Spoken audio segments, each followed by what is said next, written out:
함께 읽으실 말씀 요한복음 8장 1절로부터 11절 말씀입니다. 예수는 감람산으로 가시니라. 아침에 다시 성전으로 돌아오시니 백성이 다 나오는지라. 앉으사 그들을 가르치시더니 서기관들과 바리새인들이 음행 중에 잡힌 여자를 끌고 와서 가운데 세우고 예수께 말하되 선생이여 이 여자가 간음하다가 현장에서 잡혔나이다. 모세는 율법에 이러한 여자를 돌로 치라 명하였거니와 선생은 어떻게 말하겠나이까? 그들이 이렇게 말하면 고발할 조건을 얻고자 하여 예수를 시험함이로라.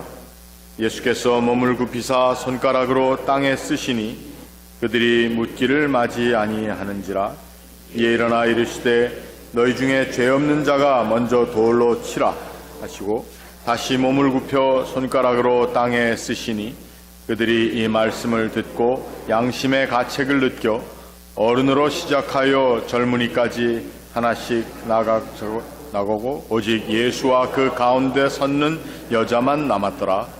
예수께서 일어나사 여자 외에 아무도 없는 것을 보시고 이르시되 여자여 너를 고발하던 그들이 어디 있느냐?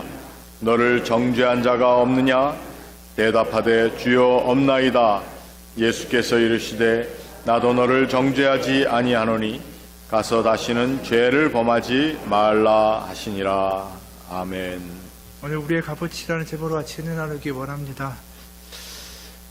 누가 이런 우스갯소리하는 것을 들었습니다. 남자와 여자가 같이 있을 때 이제 누군가 이성을 소개시켜주면 여성들은 같은 여성에게 뭐 하는 사람이야? 잘생겼어? 이렇게 물어본다라는 거죠. 남자들은 남자들끼리 바로 이렇게 묻습니다. 예쁘냐?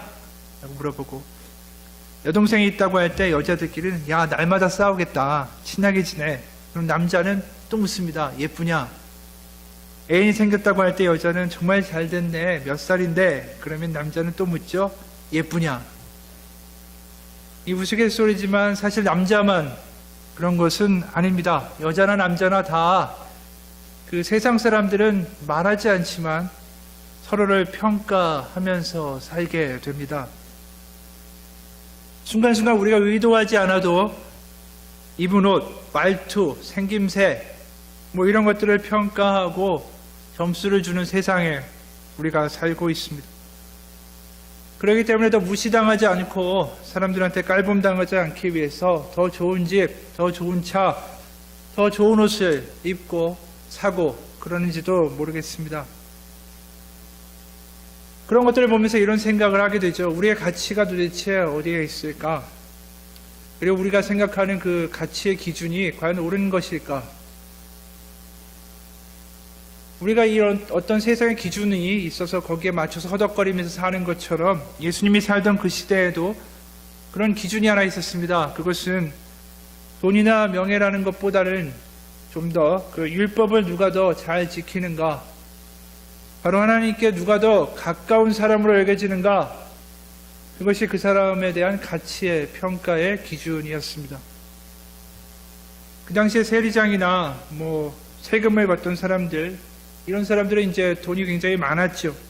하지만 그들은 인간 취급을 받지 못했습니다.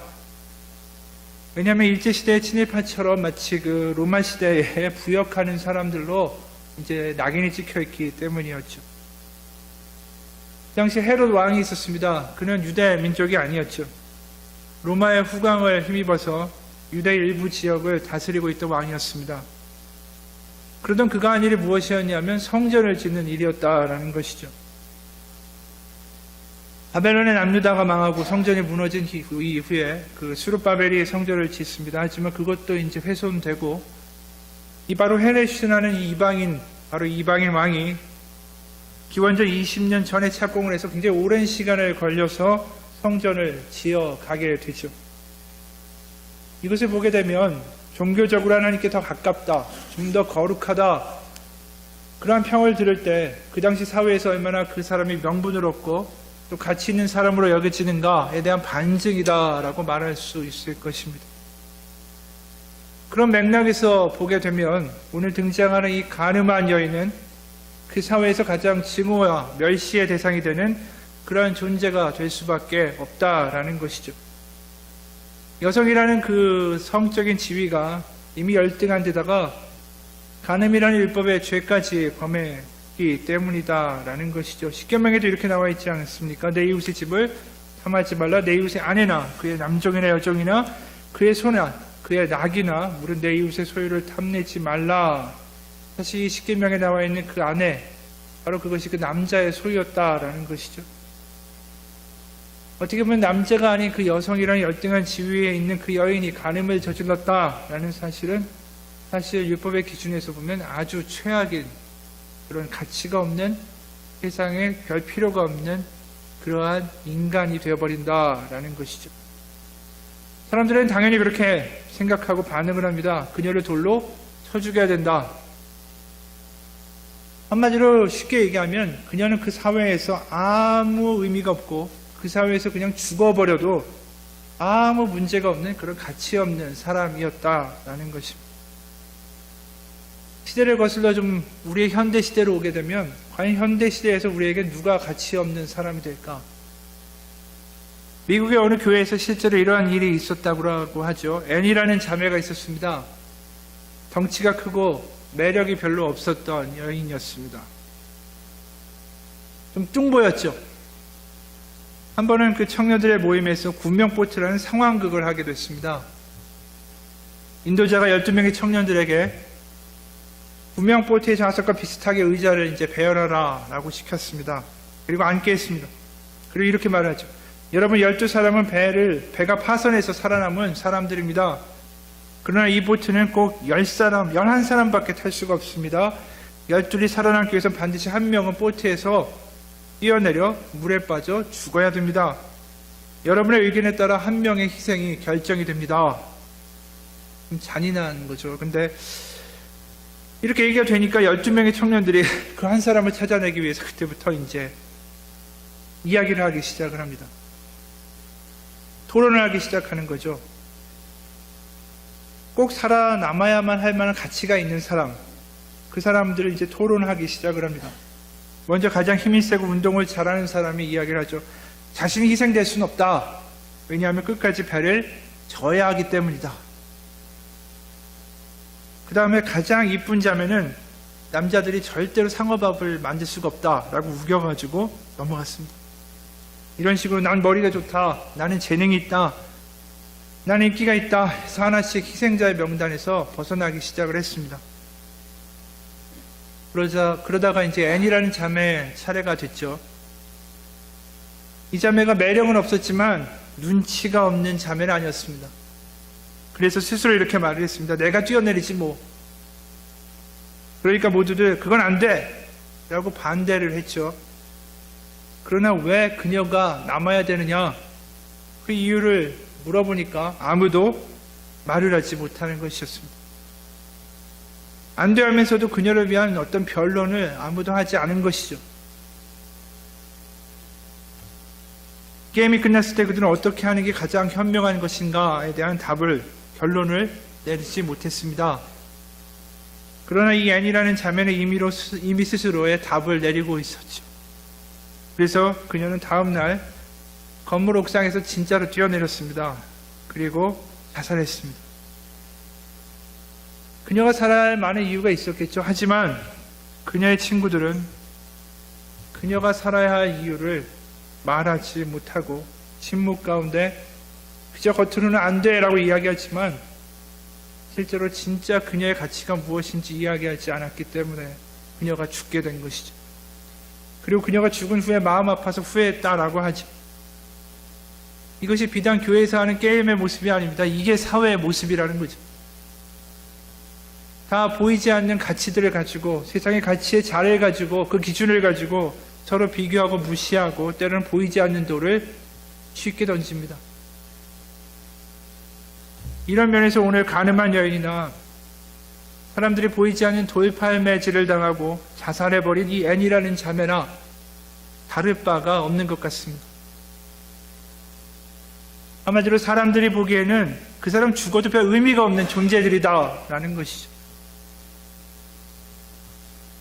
제가 한국에서 고등부 아이들을 가르칠 때 그 아이들이 굉장히 말썽 부리는 애들도 많았습니다. 그런데 그 그 아이들도 마음속을 들여다보면 마음에 뭐가 있냐면 나도 담임 선생님한테 칭찬받는, 그래서 좀 그분들한테도 그것 때문에 인정받는 그런 사람이 되고 싶다라는 마음이 그 가운데 늘 있다라는 거죠.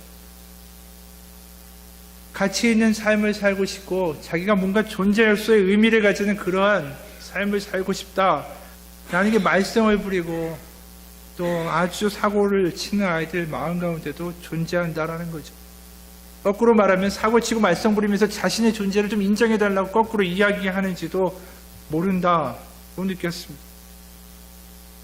하지만 세상은 그런 아이들의 가치를 인정해주지 않습니다. 그리고 비슷한 경우로 어릴 때부터 너 참 나쁘다, 못났다, 쓸모없다, 못생겼다 이런 부정적인 말을 아이들에게 심어주고 그렇게 살게 되면 나중에 이런 일들이 생기죠. 그 아이가 자라면서 자기 안에 부정적인 자아상이 생기기 시작합니다. 평생을 그 감정을 지니고 살면서 스스로 자학하고 때로는 그것이 자기의 자식들한테까지 연결이 된다라는 것입니다. 그래서 어떻게 보면 자신의 아이들이 또 그 부모하고 똑같은 삶을 살도록 자기가 그걸 계속 아래로 내려 보낸다라는 거죠. 예를 들면 알코올 중독의 아버지를 가지고 있는 그런 여자아이는 많은 경우에 종종 알코올 중독자를 남편으로 선택하는 경우가 생깁니다. 왜냐하면 술에 빼앗겼던 아버지의 사랑을 자기가 술에 빠진 남편을 구출해 nem으로써 뭔가 보상받으려는 거죠. 뭔가 남편은, 아버지는 어떻게 못했지만 남편은 자기가 어떻게 좀 해볼 수 있다. 그리고 자신은 그렇게 남편을 바꾸고 사랑받는 존재가 될 수 있다. 라는 그런 보상 심리가 존재하기 때문이다. 라는 것이죠. 폭력을 행한 아버지를 보고 자란 아들과 딸도 똑같이 그것을 답습하게 되면서 뭔가 폭행을 하는 사람을 또 만나게 되는 비극이 벌어지게 됩니다. 근데 문제는 그 사람들이 가지고 있는 그런 어떤 악의 대물림을 떠나서 우리가 그런 사람들을 보면서 이른바 변호사 놀이를 한다라는 것이죠. 검사 놀이를 하기 시작합니다. 검사처럼 네가 그러면 안 되지. 어떻게 저렇게 사나. 참 사람이 한심하게 살아. 그러면서 혀를 차버린다라는 것입니다. 나는 다른 위치에 있으니까 저 사람은 저렇게 사는 게 정말 한심하고 가치가 없고 그 사람이 어떻게 살았는지, 과거에 그렇게 살 수밖에 없었던 어떤 상처와 이유가 있었는지 지나간 세월을 우리는 전혀 생각하지 않기 때문이라는 거죠. 과연 사람의 가치가 어디 있을까요? 어느 아빠가 죽기 전에 딸한테 이런 편지를 썼다라고 합니다. 나는 네가 천재도 아니고 슈퍼우먼도 아니라는 것을 알게 되었어. 효녀도 아니고 엄청난 미인도 아니고 그 유명한 엄친딸도 아니라는 것을 가슴 아프지만 인정하게 되었어. 그러니까 아무 부담 가지지 말고 마음 편하게 살렴. 그동안 아빠의 기대로 너를 힘들게 하고 마음 상하게 해서 미안해. 네가 천재가 아니라는 것을 인정하는 오늘 오히려 나는 예전보다 더 많이 너를 사랑한단다. 어쩌면 그렇기 때문에 더 너를 사랑해 라고 아빠가 그 딸에게 편지를 썼다라는 거죠. 바로 이 딸에게 무엇을 이야기한 것이냐면 그 아이의 존재 가치와 이유가 세상에서 말하는 가치와 그 까닭이 아니라 어떤 자격을 취득하는 것이 아니라 그냥 그 너의 가치는 바로 나의 딸이다라는 그것 때문에 괜찮다라고 아이에게 이야기했다라는 것입니다. 어떤 분 이런 얘기도 하죠. 저는 부모님께서 독려를 많이 해주시고 그랬지만 저는 열등감이 굉장히 높습니다. 거기에 누가 이런 답을 달았습니다. 넌 잘할 수 있어 라고 이야기하는 것과 너는 내 딸이기 때문에 50점 맞아도 괜찮다 라는 건 정말 다른 것 같습니다 라고 이야기했다라는 거죠. 우리가 교회를 다니지만 여전히 세상의 기준을 가지고 주변 사람들을 계속 재단하고 평가하고 요구합니다. 우리가 믿는다고 하지만 우리의 가치가 도대체 어느 기준에 가 있는지 우리는 잘 알지 못한다라는 거죠. 그럼 그 당시 세상의 기준에 따라서 죽어도 아무 상관이 없는 그 여인에 대해서 예수님이 하신 일이 무엇일까? 우리는 그것을 한번 바라볼 필요가 있다라는 것입니다. 먼저 그 당시 죄에 대한 것을 좀 더 깊이 한번 살펴보겠습니다. 7절에 보게 되면 그들이 묻기를 맞이 아니하는지라 이에 일어나 이르시되 너희 중에 죄 없는 자가 먼저 돌로 치라 하시고 다시 몸을 굽혀 손가락으로 땅에 쓰시니 그들이 이 말씀을 듣고 양심의 가책을 느껴 어른으로 시작하여 젊은이까지 하나씩 나가고 오직 예수와 그 가운데 서는 여자만 남았더라. 예수께서 일어나사 여자 외에 아무도 없는 것을 보시고 이르시되 여자여 너를 고발하던 그들이 어디 있느냐 너를 정죄하던 자가 없느냐. 여기서 죄 없는 자가 먼저 돌로 치라고 말씀하시죠. 사람들은 그 모세율법대로 이 여인을 돌로 치려고 하고 있었습니다. 근데 문제는 그 당시에 절대적인 기준이었던 이른바 세상의 기준이었던 모세율법이라는 것이 사실은 굉장히 문제가 있었다라는 것입니다. 모세율법 자체가 문제가 되는 것이 아니라 그것을 어떻게 해석해서 이야기하느냐가 되게 중요한 문제인데 그 당시 바리새인들은 모세율법들을 자신의 방식으로 해석해내고 그것을 절대적인 기준이다라고 이야기하던 사람들이었습니다. 예를 들어서 안식일에 예수님의 제자들이 배가 고파서 이제 밀 이삭을 손으로 비벼서 먹었습니다. 그 행위가 죄라는 거죠. 왜냐하면 바리새인들이 정해놓은 노동의 리스트 항목들이 있었습니다.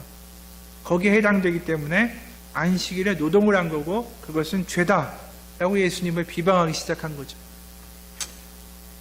율법 어디에도 안식일날 손을 이렇게 비벼서 밀이삭을 따면 안 된다라고 적혀 있지 않습니다. 그들의 해석인 것이죠.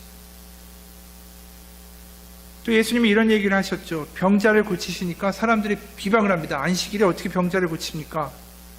그때 예수님이 이런 말씀을 하셨습니다. 예수께서 이르시되 너희 중에 어떤 사람이 양 한 마리가 있어 안식일에 구덩이에 빠졌으면 끌어내지 않겠느냐. 사람이 양보다 얼마나 더 귀하냐. 그러므로 안식일에 선을 행하는 것이 옳으니라 하시고, 여기 얘기가 뭐냐면 안식일에 양 한 마리가 구덩이에 빠졌습니다. 모세율법에 따르면, 그러니까 그 해석된 바리새인들의 그 리스트에 따르면은 절대로 그 꺼내주는 건 일이기 때문에 꺼내주면 안 되고, 다만 할 수 있는 건 뭐냐면 양이 스스로 나올 수 있도록 그 널판지 같은 걸 거기다 이렇게 괴어주는 것, 그것까지는 일이 아니다라고 이제 규정을 해준 거죠. 그러니까 이게 일이다 아니다라는 것도 굉장히 자의적이다라는 것입니다. 결국 그러다 보니까 사람들이 그거 하지 말라고 하지만 직접 그냥 들어가서 양을 직접 빼오고 건져오고, 왜냐면 돈이니까 그러한 일들이 비일비재했습니다. 그러니까 세상의 기준이라고 만들어 놓고 자신들이 편할 때는 지키고, 그것이 분명한 율법이 아닌데도 그들의 해석을 가지고 사람들한테 강요했다라는 거죠. 그러다 보니까 사람들이 그냥 편의대로 율법이라고 말하는 걸 지키고 안 지키기도 하고, 그런 상황에서 예수님이 죄 없는 사람이 저 여인에게 돌을 던지라 라고 하면 거기서 죄인이 아닌 사람이 없게 됩니다. 바로 그 당시에 사람들은 바리새인들의 율법, 바리새인들이 만든 세상의 기준으로 손가락질하고 서로를 죽이고 서로를 비방하고 있었다는 거죠. 그것이 세상의 기준이었기 때문에 그렇습니다. 그 세상의 기준으로 자신이 더 우월하고 저 여자는 죽어도 상관없다 라고 이야기하는 그 문제들, 미선들을 예수님이 지적하시는 것이죠. 누가 저 여인보다 낫다고 하고, 누가 저 여인보다 더 난 죄가 없다 하고, 누가 더 저 여인보다 내가 하나님께 더 가깝다라고 자신할 수 있겠느냐라고 물으셨을 때 사람들은 떠나가게 되죠. 그리고 바리새인들은 결심하죠. 우리가 얘기하는 기준을 흔들어버리는 저 예수를 죽여야겠다. 결국 예수님의 이 질문을 통해서 그 여인은 죽음을 모면합니다. 사람들은 떠나가고 예수님이 그 여인과 남았을 때 여인이 이렇게 대답을 하고 예수님 말씀하시죠. 11절에 대답하되 주여 없나이다. 예수께서 이르시되 나도 너를 정죄하지 아니하노니 가서 다시는 죄를 범하지 말라 하시니라. 근데 그 여인에게 하신 예수님의 말씀이 사실은 인상적입니다. 정죄하지 않는다라는 것이죠. 예수님께 죄를 물을 수 있는 건 사실은 그 여인에게 죄를 물을 수 있는 건 예수님밖에 없지만 정죄하지 않는다. 그리고 표현이 용서한다라는 표현은 아니었다라는 거죠. 용서하는 것이 아니라, 용서가 아니라 정죄하지 않는다라고 얘기하면서 그 여인을 보내셨습니다. 왜 그러셨을까? 정죄치 않으니 이제 죄를 짓지 말라, 이런 도덕적인 훈계였을까? 이 여인이 이 사건 이후에 어떻게 살았을까 우리가 상상해 보면 그 여인은 죽음을 면했겠죠. 하지만 여전히 동네와 세상 가운데 손가락질 당하고 멸시당하고 조롱당하고 가치 없는 사람이고 과거에 이런 일 했고 완전히 주운 글씨가 새겨져서 어떻게 보면 사는 게 죽는 것보다 더 힘든 삶을 살아야 할지도 모른다라는 거죠. 근데 하나님이, 바로 예수님이 정죄치 않는다, 가라고 얘기하셨을까? 그것은 요한복음 19장에 그 답이 있습니다. 19장 28절과 29절에 보면, 30절에 보면 예수님이 이런 얘기를 하시죠.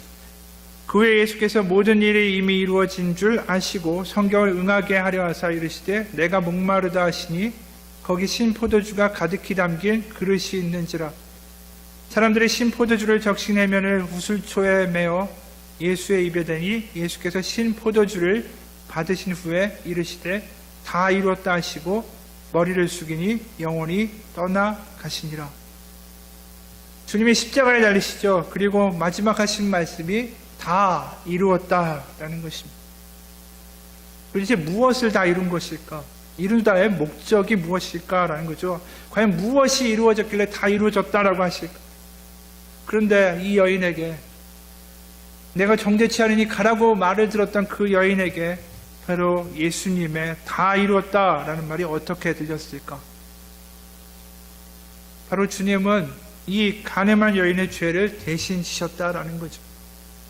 자신 스스로도 죄가 있다라는 걸 압니다. 하지만 그것을 바로 예수님이 다 이루었다라고 이야기할 때 바로 세상 가운데 가치를 상실하고 살아가는 그 여인의 삶이 바로 그 가치가 무엇인지 깨닫게 됐습니다. 뭐냐 하면 바로 자신의 가치는 예수 그리스도의 죽음의 가치였다라는 거죠.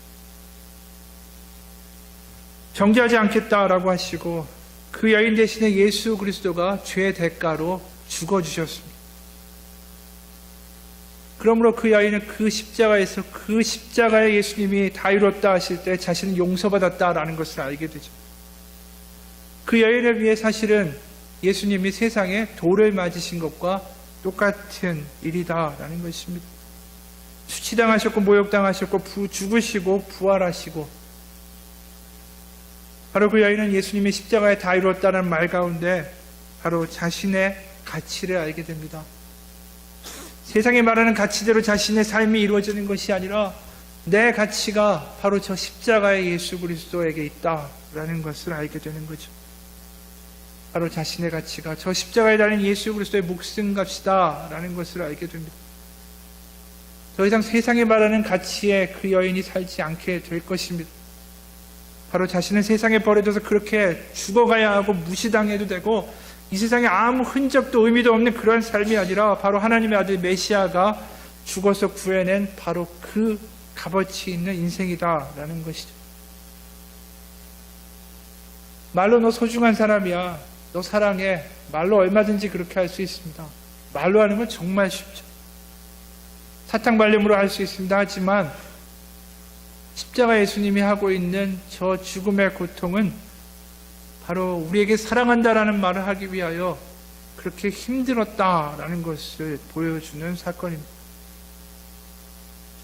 패션 오브 크라이스트라는 영화를 보면 어떤 이 징그럽다, 어떤 이는 내가 죄인입니다, 내가 저 물에 있습니다 라고 보기도 하지만 주님이 채찍에 맞고 다시 그분이 일어설 때마다 그 장면이 우리에게 마치 이러한 말을 하는 것 같습니다. 내가 너를 이렇게까지 사랑한다 라고 말입니다. 하나님은 그 하나님의 아들을 저 멀리서 괜찮아 내가 널 사랑해 라고 이야기하시는 분이 아니었다라는 거죠. 우리의 존재가, 우리의 가치가 어디에 있는지를 보여주기 위하여 그분이 십자가에 못 박혀 죽으셨습니다. 우리에게도 똑같은 가치가 존재합니다. 세상이 우리에게 가치와 가격을 매기는 것이 아니라 우리의 가치가 어디에 있느냐라는 것이죠. 그 CBS 한국의 그 기독교 방송에서 다큐멘터리 영화 순종이라는 영화를 찍어서 개봉한 적이 있습니다. 거기에 3명의 평신도 선교사님들이 등장하죠. 시리아 전쟁으로 인해서 고향을 떠나 레바논으로 넘어온 난민들을 보살피는 김영화 선교사란 분이 먼저 등장했습니다. 그곳 난민촌에 100만 명 이상이 거주하고 있었는데 다 열악한 환경에 살고 있었죠. 이 선교사님이 남부럽지 않은 직장이었던 대기업을 그만두고 난민촌에서 사역하면서 그들과 함께 살고 있었습니다. 한국에 남겨진 정신지체장애인 동생과 고물상에서 폐유지를 분류하는 부모님의 그 마음에 정말 걸리고 아프지만 지금은 정말 이 폭격 때문에, 전쟁 때문에 마음에, 몸에 상처 입은 이 난민 아이들을 위해서 컨테이너 학교를 세우고 아이들의 집들을 매일매일 방문하죠. 그분한테 PD가 물었습니다. 제작자가 순종이 무엇입니까? 라는 질문에 이분이 이런 얘기를 했습니다. 바로 사람들과 함께하고 그들의 이야기를 들어주는 것입니다. 이 난민들이 한 가족입니다. 라고 이야기했다라는 거죠. 두 번째 등장한 선교사님은 필리핀의 세부의 막탄섬이라는 데서 사역하는 분이었습니다. 자신들도 장애인이었고 그 장애인 공동 생활 가정을 필리핀에다 만들어가지고 그 아이들과 가족처럼 살아가는 이야기가 그 영화에 등장했습니다. 그 아이들은 코피노라고 그 한국인 2세 아이들도 있었고 10대 임신한 아이들도 있었고 3분의 1 아이들은 장애인이었고 하지만 그들을 돌볼 시설조차 없고 그런데 그 아이들을 위해서 헌신하게 되고 7년째 그 아이들의 엄마와 아빠로 살고 있다라는 내용이 등장했습니다. 그리고 마지막으로 우간다에서 사역하는 김은혜 선교사라는 분이 등장했는데 이분의 이야기는 이분의 아버지 김성종 목사님이라는 분으로부터 시작이 됩니다. 우간다 내전으로 10만 명 이상의 이제 민간인이 살상을 당했죠. 그곳에서 고아가 생겼고 팔다리 불구에 정말 끔찍한 참혹의 현장에 이 한국인 목사님 한 분이 등장한 것입니다.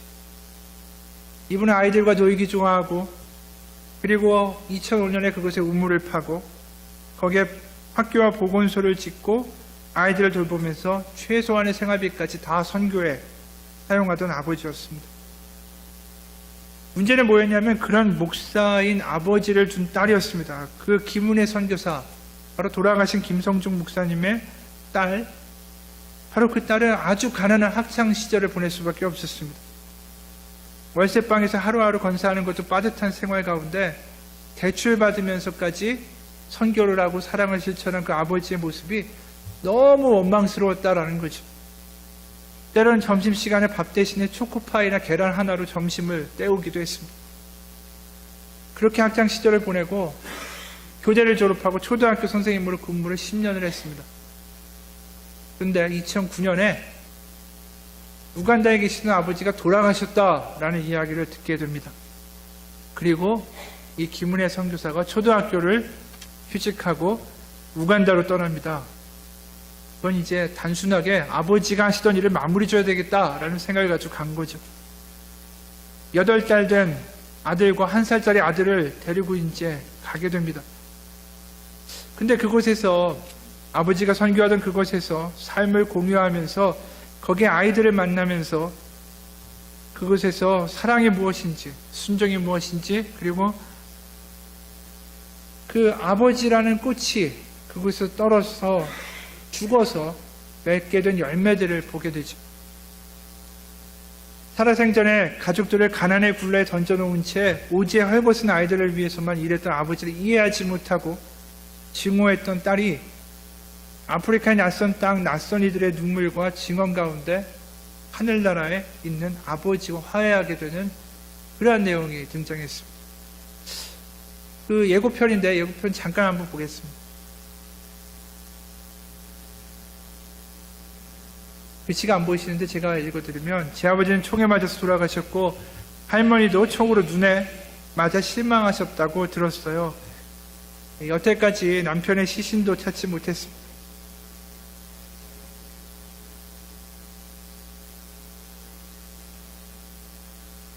처참한 상처만을 남기고 떠나간 이제 우간다 내전이라고 적혀있죠. 삼상의 현장에 찾아온 한 한국인 목사님은 아이들과 함께하는 것을 좋아하셨습니다. 아이들을 따라서 춤을 추셨는데 부모들도 그렇게 하지 못했다라는 거죠.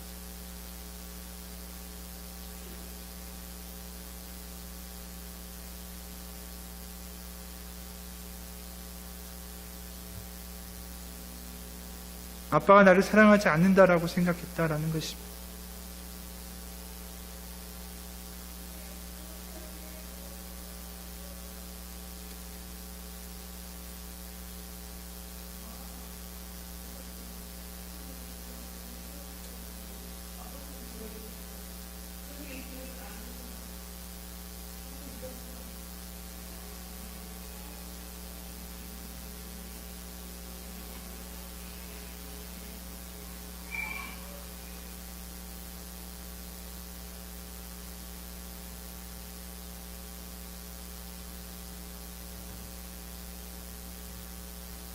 지가 잘 안 보이시지만 거기 이렇게 나와 있습니다. 그 아이가, 꼬마 아이가 그 김은혜 전도사 품에 안겨서 울죠. 그리고 그 아이는 아버지인 김성종 목사님의 도움으로 건강을 되찾은 플로렌스라는 아이였습니다. 그 아이가 목사님 무덤 앞에서 한국어로 목사님 하면서 눈물을 흘리는 장면이 나왔었죠. 하루하루 그 선교사님이 어떻게 살았는가, 바로 하나님 마음으로 상처받은 나그네와 같은 그 사람들의 삶에 어떻게 사랑을 녹여냈는가, 우리는 그 아이의 눈물을 통해서 보게 됩니다. 그 선교사님은 과연 무엇을 한 것일까? 우리가 말하는 복음을 전했습니다 라고 이야기한 것이 아니라, 바로 그들은 그 나라와 그 땅에 가서 당신들은 가치 있는 사람들입니다 라고 이야기했다라는 것이죠. 그렇게 죽어가고 내전 가운데 버려지고 그냥 그렇게 아무 의미가 없는 삶이 아니라, 이렇게 한국에서 와서 당신들을 만날 만큼, 이렇게 살아갈 만큼 당신들은 가치 있는 사람들입니다 라고 보여준 것입니다. 플로렌스 아이, 그 아이는 목사님을 그리워하면서 울죠. 목사님 하면서 웁니다. 어떻게 보면 오늘 가늠한 여인이 십자가 앞에서 예수님하고 울었을지도 모른다라는 그런 모습이 포개지는 장면이다라는 것이죠. 복음을 전한다는 것, 선교사님들이 한 일들이 바로 예수님이 하신 일이었습니다. 예수님은 이 낮고 불편한 세상의 땅을 밟고 피곤해하고 지쳐하고 십자가에 못 박혀 죽어가며 고통 가운데 하신 일이 뭐냐 하면, 네가 가치 있는 사람이다라는 것이죠. 그냥 세상 가운데 그렇게 무너지고, 그렇게 세상 가운데 매도당하고 세상의 잣대 가운데 지쳐야 할 그러한 존재가 아니라, 너는 가치 있는 사람이다 라는 것입니다. 복음의 힘은 다른 것이 아닙니다. 우리가 가치 있는 사람이다 라는 것을 확인하게 될 때, 바로 예수님의 죽음이 바로 나를 위한 죽음이라는 것을 알게 될 때 우리는 다시 살아갈 수 있는 힘을 얻게 되죠. 그래서 복음이 회복이 되고 능력이 되고 용서가 됩니다. 그렇게 살아가는 것이 바로 예수 그리스도의 복음을 경험한 사람들의 삶이다라는 것이죠. 바로 그 선교사님들 오지 왜 갈까? 그것은 바로 예수님이 자신들을 위해 죽으셨다, 자신의 삶들의 가치가 무엇인다라는 것을 깨닫고 사람들에게 가서 똑같이 이야기하는 것이죠. 당신들은 가치 있는 사람입니다. 우리에게도 예수 그리스도의 복음이 있습니다. 우리가 너무나도 습관적으로 생각하고 그냥 세상 가운데 어떻게 더 나은 사람이 될까를 위하여 기도하여 나아갈 때, 십자가 가운데 나를 위해 죽어주신 내 가치가 무엇인지를 확인하기 위하여, 그것을 이야기하기 위하여 그렇게 고통받으신 예수님의 사랑이 너무나도 쉽게 잊혀져 간다라는 것이죠. 오늘 신앙생활하는 우리들 가운데 세상의 이야기가 크게 들리는지, 아니면 나를, 바로 우리를 위하여 가치 있다라는 이야기를 하기 위하여 죽으신 예수 그리스도의 십자가의 그 목소리가 크게 들리는지 다시 한번 생각해 보는 한 주간 되시기 주님의 이름으로 축원합니다. 겪으시고 우리 가운데 그 이야기를 던져주셨는지, 우리의 삶의 삶이 가치 있는 삶이 되기 원합니다. 주님 가운데 다시 한번 가치와 소망을 우리 가운데 소유하며 세상 가치에 무너지는 삶이 아니라 예수님 가치로 살아가는 담대한 삶 되게 하여 주옵소서. 예수님 이름 받들어 기도합니다. 아멘.